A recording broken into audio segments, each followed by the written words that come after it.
വേടന്റെ പീഡന പരമ്പരയ്ക്ക് ശേഷം പുതിയ ആളെത്തിയിരിക്കുന്നു. ഇപ്പോഴിതാ ഒരു പെൺകുട്ടി കൂടി വന്നിരിക്കുന്നു പീഡനത്തിന് ഇരയായി എന്ന് പറഞ്ഞു. ആ പെൺകുട്ടിയും പറയുന്നില്ല ആരാണ് എന്നെ പീഡിപ്പിച്ചതെന്ന്. അവരും പറയുന്നത് ഒരു പ്രമുഖനാണ്, രാഷ്ട്രീയ നേതാവാണ്, യുവ നേതാവാണ് എന്നൊക്കെ പറയുന്നു. എന്നാൽ പത്രങ്ങളും യൂട്യൂബുകാരുമൊക്കെ ഒരു നേതാവിനെ ലക്ഷ്യം വയ്ക്കുകയും ചെയ്യുന്നു. ഇത് എന്ത് നീതിയാണ്? ആരാണ് പീഡിപ്പിച്ചെങ്കിലും അവർക്ക് നേരിട്ട് പറയാമല്ലോ ഇന്നയാളാണ് എന്നെ ശല്യപ്പെടുത്തിയത്, എന്നെ പീഡിപ്പിച്ചത് എന്ന്. അവരാണെങ്കിലും ഒരുപാട് പരാതികളൊക്കെയാണ് പറയുന്നത്. അവർക്കറിയാമെന്ന് ഈ യുവ നേതാവ് ഒരുപാട് പെൺകുട്ടികളൊക്കെ പീഡിപ്പിച്ചിട്ടുള്ളതായിട്ട് അവർക്കറിയാം. അതുകൊണ്ടാണ് ഞാൻ അദ്ദേഹത്തിന്റെ വലയിൽ വീഴാത്തത് എന്നൊക്കെ അവർ വാർത്താ മാധ്യമങ്ങളിലൊക്കെ പറയുന്നുണ്ട്. ഇവരോട് അദ്ദേഹം മോശമായി പെരുമാറിയിരിക്കുന്നത് കുറച്ചു കാലത്തിന് മുമ്പാണ്. എന്തുകൊണ്ട്?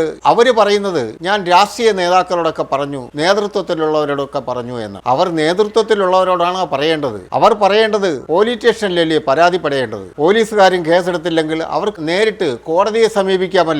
എന്നെ ഇങ്ങനെ ഒരു പുരുഷൻ ശല്യപ്പെടുത്തുന്നു, ഞാൻ എത്ര പറഞ്ഞിട്ടും അയാൾ കേൾക്കുന്നില്ല, നിരന്തരം എന്നെ ശല്യപ്പെടുത്തിക്കൊണ്ടിരിക്കുന്നു, അദ്ദേഹം എനിക്ക് മോശമായ മെസ്സേജുകൾ അയക്കുന്നു എന്നൊക്കെ പറഞ്ഞ് അവർക്ക് കോടതിയെ സമീപിക്കാമല്ലോ. അദ്ദേഹത്തിന്റെ കയ്യിൽ രേഖകളുണ്ടല്ലോ. അതൊന്നും ചെയ്യാതെ ഇപ്പൊ വന്നിരുന്ന് മാധ്യമങ്ങളുടെ ശ്രദ്ധ കിട്ടാൻ വേണ്ടിയിട്ട് എന്നെ ഒരു പ്രമുഖൻ ശല്യപ്പെടുത്തി എന്ന് പറഞ്ഞ് പറയുകയും ഒരു യുവ നേതാവാണെന്ന് അതാണത് ഇതെന്നാണൊക്കെ പറഞ്ഞ് ഇങ്ങനെ പ്രക്ഷോഭങ്ങൾ ഉണ്ടാക്കുകയാണ്. കുറച്ചു ദിവസമായി വേടേണ്ടത് തന്നെ ഇവിടെ കത്തി നിൽക്കുകയാണ്. ഇങ്ങനെയാണ് പോകുന്നതെങ്കിൽ കേരളത്തിൽ എങ്ങനെയാണ് മനുഷ്യർക്ക് ജീവിക്കാൻ കഴിയുന്നത്? ഈ പെൺകുട്ടികൾക്കൊന്നും കുറച്ചു കാലം ഒരാൾ അവരെ പീഡിപ്പിച്ചു കഴിഞ്ഞാൽ അവർക്ക് മനസ്സിലാവുന്നില്ലേ ഇയാൾ എന്നെ പീഡിപ്പിക്കുകയാണെന്ന്? എന്തുകൊണ്ട് അവർക്ക് അവരുടെ രക്ഷകർത്താക്കളോടോ അല്ലെങ്കിൽ നിയമപാലകരോടോ ഒക്കെ ഇവർക്ക് പറയാൻ കഴിയുന്നില്ല? ഇവരെല്ലാം സഹിക്കുകയാണ്, ഭയങ്കരമായിട്ട് സഹിക്കുന്നവരാണ് അവർ. ഒരു ഘട്ടം കഴിയുമ്പോൾ ഇവരെ സഹനശക്തി നഷ്ടപ്പെടുന്നു, പെട്ടെന്ന് പ്രതികരിച്ച് രംഗത്ത് വരുന്നു. എന്നാൽ രംഗത്ത് വന്നല്ലോ, നീ ആളെ പറയൂ ആരാണെന്ന്. എങ്കിലല്ലേ അവർക്കെതിരെ പ്രതികരിക്കാനോ കേസെടുക്കാനോ നിയമ നടപടികൾ സ്വീകരിക്കാനോ കഴിയുള്ളൂ. പുള്ളി പറയുന്നതെന്ന് പറഞ്ഞാൽ ഞാൻ പുള്ളിയെ നന്നാക്കാൻ വന്നതാണ്, ഇനി ആരോടും ആവർത്തിക്കാതിരുന്നാൽ മതി. അപ്പൊ തന്നെ അപമാനിച്ചതിൽ യാതൊരു പരാതിയില്ലേ?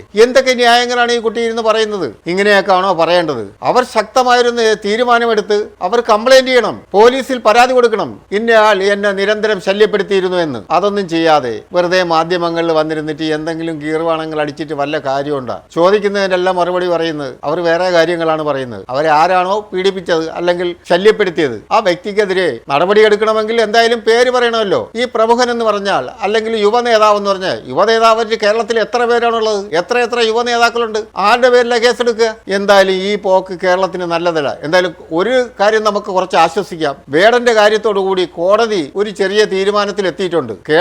വേടന്റെ കേസ് തെളിയുന്നത് വരെ അത് അദ്ദേഹത്തിനെ അറസ്റ്റ് ചെയ്യരുതെന്ന് പറഞ്ഞിട്ടുണ്ട്. അതെങ്കിലും ഒരു നല്ല തീരുമാനമായിട്ട് നമുക്ക് കണക്കൂട്ടാം. ഇങ്ങനെ പോയ കേരളത്തിൽ പുരുഷന്മാർക്ക് എങ്ങനെ ജീവിക്കാൻ കഴിയുന്നത്? 5, 6, 8 വർഷത്തിന് മുമ്പ് എന്തെങ്കിലുമൊക്കെ ആരെങ്കിലും തോണ്ടേ മാന്തേ ചൊറിയെ എന്തെങ്കിലും ചെയ്തിട്ടുണ്ടെങ്കിൽ ഈ വ്യക്തി ഏതെങ്കിലും ഒരു സാഹചര്യത്തിൽ ഏതെങ്കിലും ഒരു ഉന്നത സ്ഥാനങ്ങളിലേക്ക് എത്തുമ്പോൾ ഇങ്ങോട്ട് വരികയാണ്. പണ്ടവ എന്നെ തോണ്ടി, പണ്ടവ എന്നെ മാന്തി, പണ്ടവ എന്നെ കൊഞ്ഞണം കാണിച്ചു എന്നൊക്കെ പറഞ്ഞ് ഇങ്ങോട്ട് വരികയാണ്. ഇതൊക്കെ എന്ത് നീതിയാണ്? ആ തോണ്ടിയ കാലത്തൊക്കെ അവരൊക്കെ എന്ത് ചെയ്തിരുന്നു? കൊഞ്ഞണം കാണിച്ച കാലത്ത് അവരില്ലേ എന്നെ അവൻ കൊഞ്ഞണം കാണിച്ചെന്ന് പറഞ്ഞാൽ പോരെ, കുട്ടികൾ മറ്റേ മുട്ടായിക്ക് തോണ്ടുന്നത് പോലെ. അതൊന്നും ചെയ്യാതെ അദ്ദേഹം ഇപ്പോഴും ആ യുവ നേതാവ്, ഇവരുദ്ദേശിക്കുന്ന യുവ നേതാവാണെങ്കിൽ അദ്ദേഹം ഇപ്പോൾ ഒരു പൊസിഷനിലെത്തി, ഇപ്പൊ കൊണ്ട് കയറിയിരിക്കുകയാണ്. ഇദ്ദേഹം ഭയങ്കര പീഡകനാണ്, ഒരുപാട് സ്ത്രീകളെ പീഡിപ്പിച്ചിട്ടുണ്ട്. അദ്ദേഹം ഒരുപാട് സ്ത്രീകളെ പീഡിപ്പിച്ചിട്ടുണ്ടായിരിക്കാം. നിങ്ങളുടെ നേരെ എന്താണ് അദ്ദേഹം കാണിച്ച ആക്ഷേപങ്ങൾ? അദ്ദേഹം നിങ്ങളോട് എന്താണ് ആവശ്യപ്പെട്ടത്? അത് നിങ്ങൾ പറയൂ. അത് ആരാണെന്ന് പറയൂ.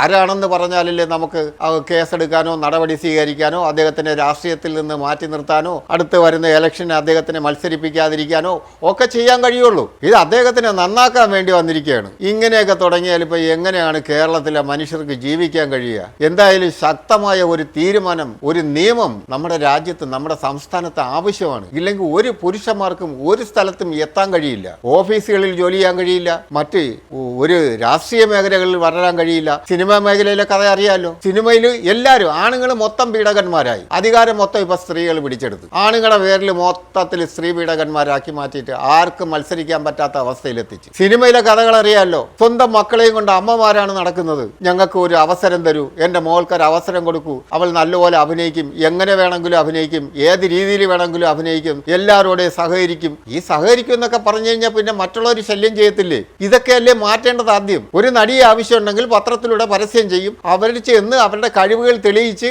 ആ സിനിമയിലൊക്കെ അഭിനയിക്കുക. അല്ലാതെ ഇങ്ങനെ അമ്മമാർ കൊണ്ടു നടന്നുകൊണ്ട് അവസരങ്ങൾ ചോദിച്ചു കഴിയുമ്പോൾ ആണുങ്ങളല്ലേ അവരൊക്കെ ആവശ്യപ്പെടും. എന്നാൽ ആവശ്യപ്പെട്ടാൽ എന്ത് ചെയ്യുക? അപ്പൊ തന്നെ പ്രതികരിക്കുക. പറ്റുമെങ്കിൽ പറ്റുമെന്ന് പറയുക, ഇല്ലെങ്കിൽ ഇല്ലെന്ന് പറയുക, അല്ലെങ്കിൽ ആ ചോദിച്ച ആളിന്റെ പേരിൽ കേസ് കൊടുക്കുക. ഇതൊന്നും ചെയ്യാതെ ഇലക്ഷൻ വരുമ്പോഴാണ് ഇതിന്റെ പ്രധാന കേസുകളെല്ലാം പോകുന്നത്. എന്നുള്ളത് നമ്മുടെ കേരള രാഷ്ട്രീയത്തിന് ഒരു ശാപമായി മാറിയിരിക്കുകയാണ്. ആര് ഇലക്ഷനിൽ വന്നാലും ആര് ജയിച്ചാലും ഉടൻ തന്നെ അദ്ദേഹത്തിന്റെ പേരിൽ സ്ത്രീ പീഡന കേസുകൾ ആരോപിച്ച് അദ്ദേഹത്തെ നശിപ്പിക്കുക എന്നുള്ളതാണ്. മനുഷ്യരല്ലേ, തെറ്റുകൾ ചെയ്തിട്ടുണ്ടാവും. തെറ്റ് ചെയ്തിട്ടുണ്ടെങ്കിൽ ശിക്ഷ അനുഭവിച്ചേ പറ്റൂ. പക്ഷെ അതിന് വ്യക്തമായിട്ട് പറയണ്ടേ? ഇത് തരം ഭീഷണിയാണ്. ഇത് ശരം ഒളിച്ചിരുന്നു കൊണ്ടുള്ള ഭീഷണികളാണ് ഇതൊക്കെ. അദ്ദേഹത്തിന് ഇനിയിപ്പോ 1-2 വർഷം കഴിഞ്ഞാൽ ഇലക്ഷൻ ഉണ്ട്. ഈ ഇലക്ഷന്, അടുത്ത് വരുന്ന ഇലക്ഷന് ഇദ്ദേഹത്തിന് ഒരു സീറ്റ് കൊടുക്കുകയോ മത്സരിപ്പിക്കുകയോ ചെയ്യാതെ ആക്കുക എന്നുള്ളതാണ് നിന്റെ പിന്നിലെ ലക്ഷ്യം. ഇതൊന്നും അനുവദിക്കാൻ പാടില്ല. എന്തായാലും നമ്മളെ ബഹുമാനപ്പെട്ട കോടതി ഇപ്രാവശ്യം വേടന്റെ കേസോടുകൂടി നല്ലൊരു തീരുമാനമെടുത്തിട്ടുണ്ട്. അതിൽ നമുക്ക് ആണുങ്ങൾക്ക് കുറച്ചൊക്കെ ആശ്വസിക്കാം എന്ന് പറഞ്ഞ് ആണുങ്ങളാരും സ്ത്രീകളെ പീഡിപ്പിക്കാൻ ശ്രമിക്കേണ്ട. സ്ത്രീകളെ പീഡിപ്പിക്കുന്നതോ